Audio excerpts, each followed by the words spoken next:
Did y'all notice that the Super Bowl commercials were full of ads for gambling? Every third ad was like, hey man, have you tried gambling? And this is a continuation of an advertising onslaught that we've all been experiencing for about a year. I genuinely felt like I was being stalked by Kevin Hart and FanDuel last summer. Gambling has always been a part of human society, but recently it's become a full-on epidemic. Hey y'all, I'm Perez, founder of Kara Explores Money, author of Money for Change, and here today to talk about gambling. There is some form of legalized gambling in 48 states in the US, with just Utah and Hawaii abstaining. 80% of all Americans gamble on a yearly basis, and 3 to 5 out of every 10 Americans struggle with problem gambling. That's 1% of the US population, or about 5 million people. Most of the people gambling in the US are men, especially when it comes to sports betting. And this is wreaking absolute financial havoc for many of them. But we're gonna get into the money of gambling in just a second.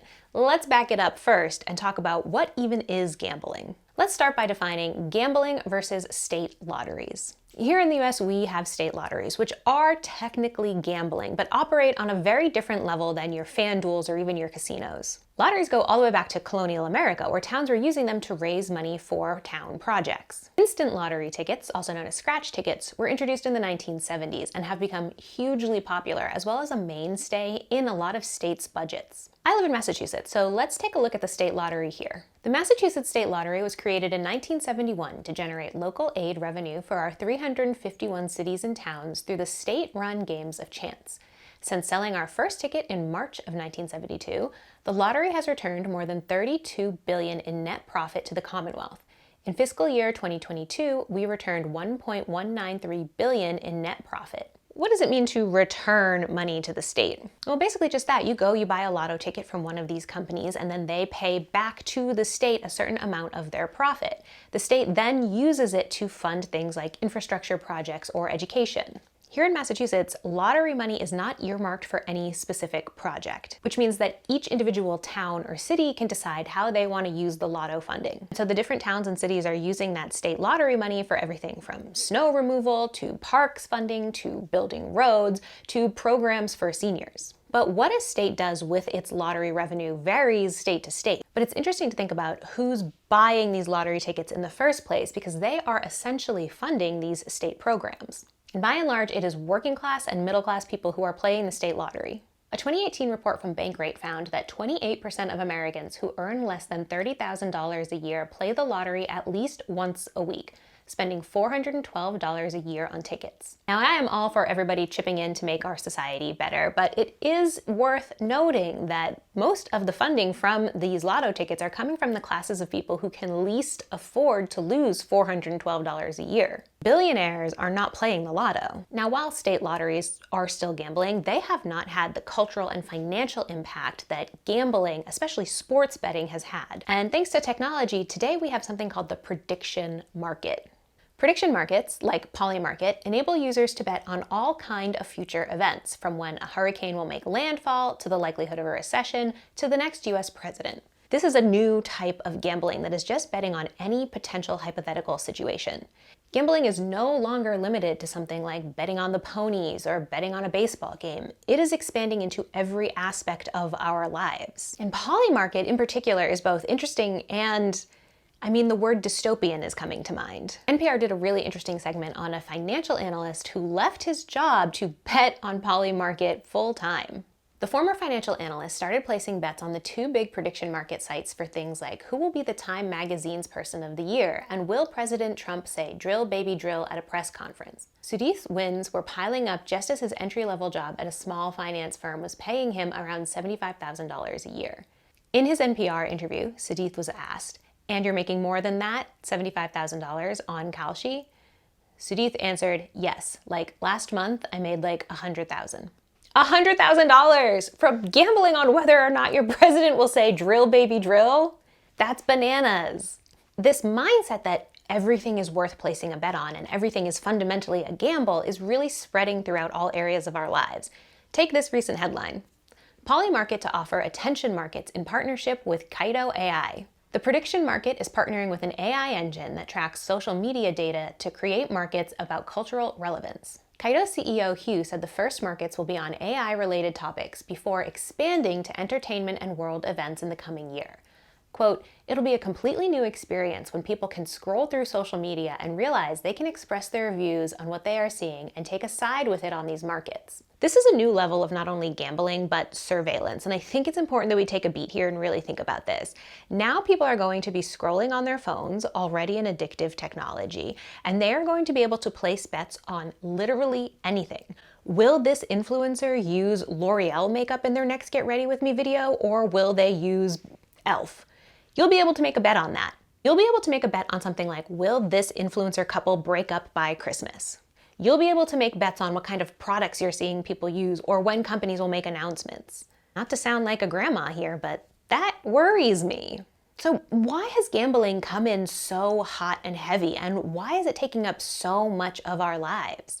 Well, it all comes down to money, both the money that these companies are making and the taxes of it all.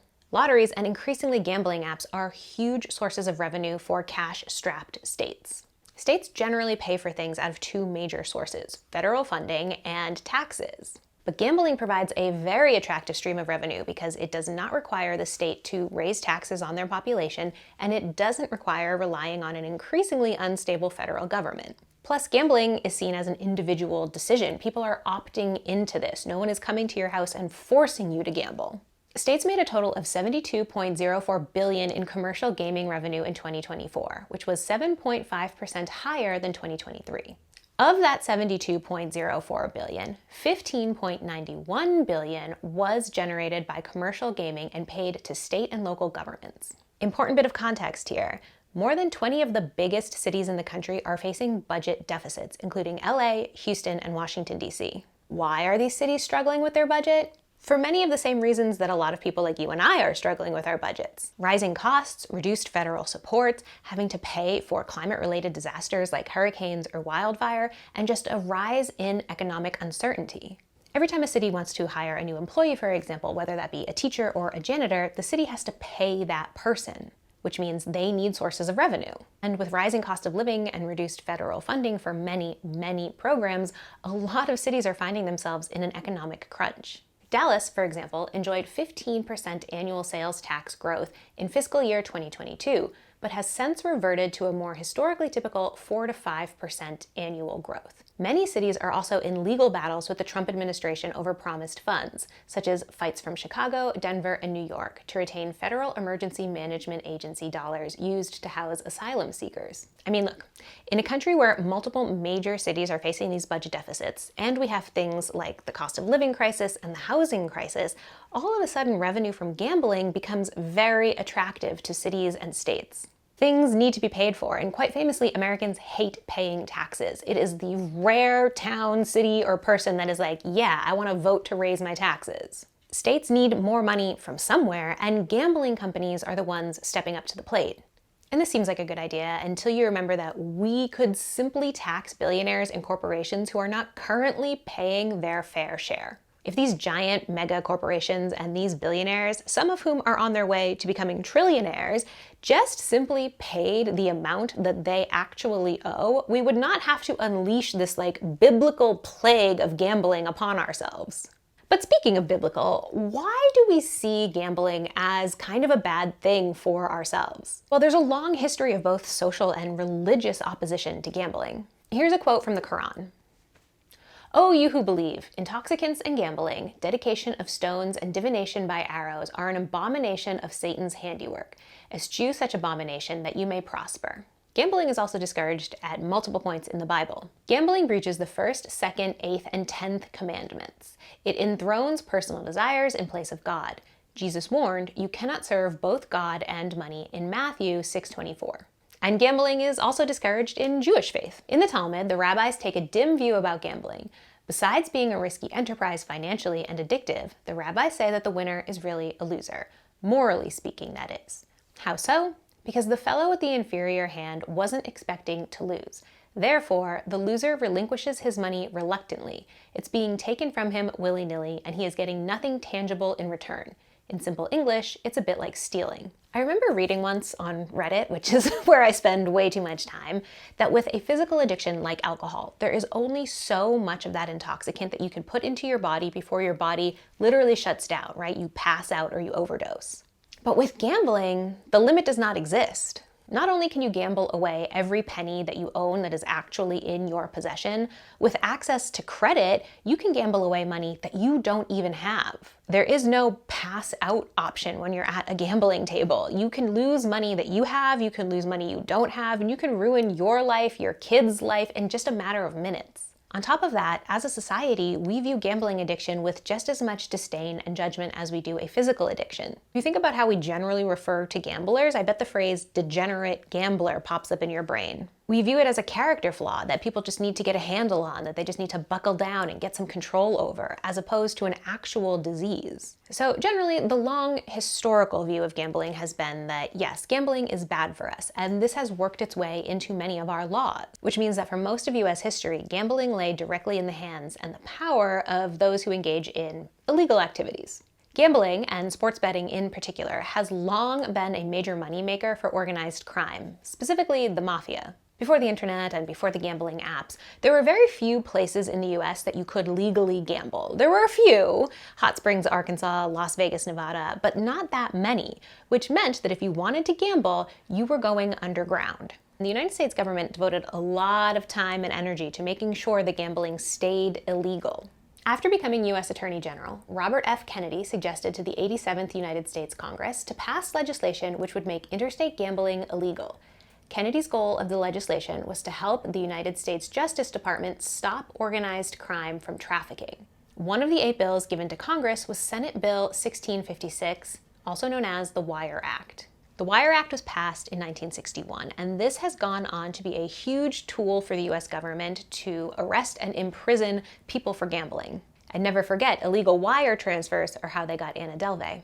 Now, while sports betting has become both legalized and popular, as of August 2025, the American Gaming Association estimated Americans wager $673.6 billion annually in illegal and unregulated markets, which includes sports betting, online games, and unregulated machines. In fact, just in 2025, there was a bust of an illegal sports betting ring in New Jersey, allegedly headed up by a mafia member. So basically, for most of human history, we've been gambling and we've been shaming one another for it. So then, how did gambling, specifically sports betting, become legalized? Well, as in so many things, it really boiled down to that iconically American issue of states' rights. The Supreme Court case that ended up legalizing sports betting in the US is Murphy versus the National Collegiate Athletic Association. And the issue on the table was whether or not the US federal government has the right to control individual state lawmaking. The state of New Jersey, then represented by Governor Philip D. Murphy, sought to have the Professional and Amateur Sports Protection Act overturned to allow state-sponsored sports betting. The case went in front of the Supreme Court in 2016, and it was decided in 2018 with a 6-3 ruling. And once this became legal, the floodgates opened, resulting in the apps that we all know today. But perhaps more interestingly to me is the fact that the leagues themselves got involved in sports betting. I mean, you cannot watch a major sports game in the United States anymore without seeing sports betting advertising at literally every turn. They broadcast it onto the court during basketball games, it's on the sides of football games, it's everywhere. By 2021, sports betting had been legalized in 20 states, and by 2022, it had been legalized in 38 states. Now, I want to come back to something I mentioned at the top, which is the maleness of all of this. Sports gambling almost exclusively targets men. I'm trying to think of a single famous woman that they got to advertise these apps, but I can think of like 19 dudes right off the top of my head. The celebrities that they get for these ads range from Ben Affleck to Tom Brady to Wayne Gretzky to Kevin Hart. And this is really interesting to me as a lady because a lot of modern marketing is targeted at women. Gambling does have a long history of being tied to sports specifically, and sports, still in our cultural lexicon, are largely seen as the domain of men. And it is one of very few ways that men are culturally, socially allowed to gather and emote. While women have things like Galentine's Day and Girls' Night Out, men don't gather in that same way. It would be pretty weird for most men to get a text from one of their guy friends saying, "Come on over and celebrate Galentine's Day with me." But it's not weird for a dude to to text a bunch of his dude friends and say, come on over and watch the game with me. And it's not weird for dudes to have rituals around sports that they don't have in other areas of their lives. Men will wear their lucky jersey. They will sit on the lucky spot in their couch. They will eat and drink the same things every single time their team plays.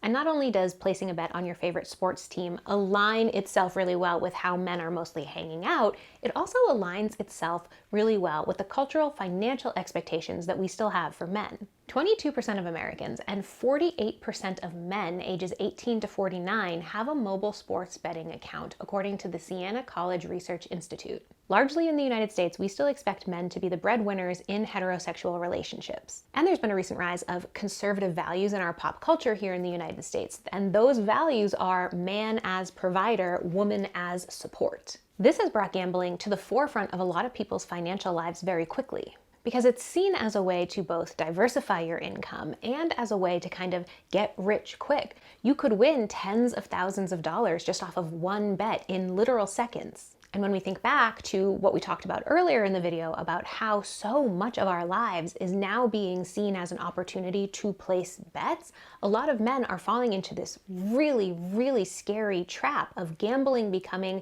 a source of not only male identity, but a place where they should be seen making money. And zoom out a little bit here with me. Think about the economy right now. It feels really precarious for a lot of people. There's a lot of concern about the AI bubble in the stock market, or AI propping up the stock market altogether. There have been massive layoffs, with Amazon alone laying off 30,000 people in the last 5 months. The Washington Post recently had huge numbers of layoffs. And people are really wondering, what does work look like now, let alone in 5-10 years? Housing costs remain really stubbornly high, and interest rates are still in the 6% range, which makes borrowing money really expensive. So there's tension in the economy, and that is pushing people to consider non-traditional sources of revenue, like gambling. If we no longer trust in the stability of the economic systems that surround us, why not download a gambling app and just take your chances? Which leads me to my next question, which is, okay, well, what are these apps and companies doing to safeguard their users? Are there any guardrails to make sure that people are gambling responsibly? And turns out the answer is no, not really. Here's an interview from a former employee at one of these gambling companies. At PointsBet, for instance, a former VP host told me that when customers said something concerning, like that they just wagered the last of their savings, the host would flag that to RG, responsible gambling.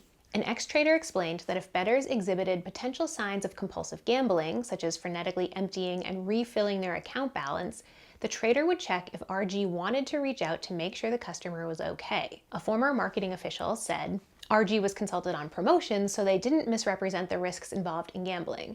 According to health experts, the general rule of thumb is that 1% of tax proceeds from gambling should go to research, harm prevention, and treatment. Keith White, who served as the executive director of the National Council on Problem Gambling from 1998 to 2025, once explained to the Pennsylvania Senate Joint Committee on Gambling that following this guideline, the state should be diverting $7.6 million each year to these services. They broke out laughing, White told me. At the time, Pennsylvania was spending less than $1 million on gambling treatment and prevention services. And if you want to bum yourself out and read some really heartbreaking stories, I will link a Reddit post that is talking about the damage that gambling addiction has done in people's lives. On top of this, we've combined two insanely addictive things. Gambling is very addictive to the human brain, but so is our phone. So having a gambling app on your phone that you can access 24 hours a day is very, very risky. And this risk is showing up more and more in personal relationships, including a lot of marriages. Again, men are heavily targeted in sports betting advertising, so there are stories all over the internet of men who are gambling away joint savings, joint assets, and even homes that they own with their romantic partners. And so all of this leads us to one place, which is that the users are really the losers when it comes to gambling apps. Because in order for these companies to make money, you have to lose money. The whole premise of gambling is that you hand over money on the chance of winning more money. It's not like shopping at a store where you walk in and you say, okay, this sweater is $30, here's $30, now I get this sweater and I have a tangible thing that I just spent money on. Ideally, for these gambling apps, you will lose. Because if you win, you not only get your money back, but the app has to pay out even more money. But if you lose, they get to keep your money and you walk away with nothing. That is a hard business model to run for the long term unless you are relying on gambling addiction. And gambling apps specifically targeting sports fan, I think adds a really interesting layer here. Because when you're a sports fan, you know a lot about your sport or specifically your team. Like ask anyone who has had season tickets to anything, a football team, a hockey team, whatever, about the most recent season, and they're going to be able to rattle off statistics like you wouldn't believe. And if you're someone who knows a lot about a team, you can be lulled into thinking that you know how to win money off of that team. If you know all the statistics of the current roster, plus you know the history of that team, of course you're going to think, I'm a really good person to place a bet on this team because my knowledge gives me insight into betting. But knowing about sports is not the same as knowing about gaming odds, and a lot of people making these sports bets are coming up empty. There is a reason that the most famous gambling phrase in the world is, "You can't beat the house." But really, how damaging is a gambling addiction? There was a recent report on WBUR that talked about gambling addiction that stems specifically from sports betting, and it interviewed several young men. One of those men is 26-year-old Jason, who has been in recovery for about 6 months. He said he started betting on sports in college with bookies on campus. "I always had a love and a passion for sports.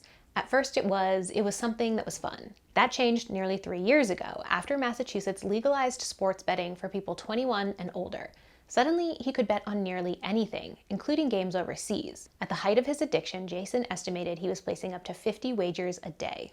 I was just trapped in my phone, watching the gambling lines or watching this European basketball game. And the advertisements on TV and social media from the big national brands, DraftKings, which is headquartered in Boston, and its rival FanDuel, drew him in more. In fact, gambling is the only behavior, as opposed to substance, that is classified as an addiction in the DSM-5. And the DSM-5 is psychiatry's diagnostic manual. When anticipating a monetary reward, people with gambling disorder, just like those addicted to substance use, show blunted activity in the reward center called the ventral striatum. This is consistent with the reward deficiency hypothesis, which proposes that wins don't produce the same spikes of dopamine as they do for non-addicted people, which can lead addicted gamblers to bet more and more. Since legalization, searches for help with gambling addiction have jumped 23% nationally, according to a 2025 study in JAMA Internal Medicine.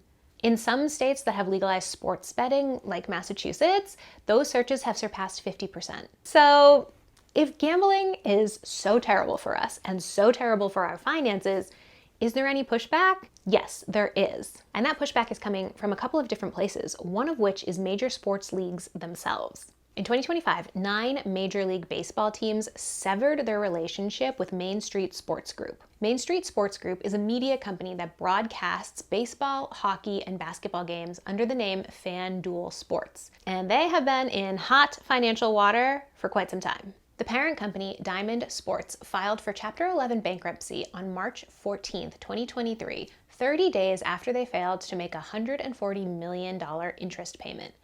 During bankruptcy, the company lost the broadcasting rights to 6 Major League Baseball teams, 4 National Hockey League teams, and 3 National Basketball Association teams. Between 2023 and 2025, the company was embroiled in turmoil, lost several major partnerships, and completed Chapter 11 bankruptcy. What that boils down to is that sports teams are pulling their broadcasting rights from these gambling app companies, which is a good thing. But on an individual level, what can we do to combat gambling addiction? Well, the first thing is, do not download these apps on your phone. Do not combine the addictive technology of your telephone with the addictive nature of gambling. If you do gamble, try to limit your access to gambling funds. Keep gambling money separate from the rest of your financial life, and by that I mean keep it literally in its own savings account that is not linked to your checking account, not linked to your other savings accounts, and certainly not linked to any lines of credit. In fact, aim to never use credit cards at all when you gamble, and if you have in the past, go ahead and delete that saved information from the app or your browser. Now, if you follow me on my personal accounts, Kara Explores Money everywhere on the internet, you know that I talk a lot about community building as financial planning, and I actually think community is a really great way to counter gambling addiction. Because if you're not going to spend your time gambling, you need to spend your time doing something else. And that can be literally anything. That can be volunteering at an animal shelter. That can be a movie night with the boys. That can be going out to dinner. And if you are beginning to struggle with gambling, please reach out to an organization that is designed to help with that. I will link a few in the description of this video. Ultimately, gambling has entered the mainstream of our culture and it has also entered our personal finances. And we need to set up both personal and structural systems to make sure that it doesn't get completely out of control.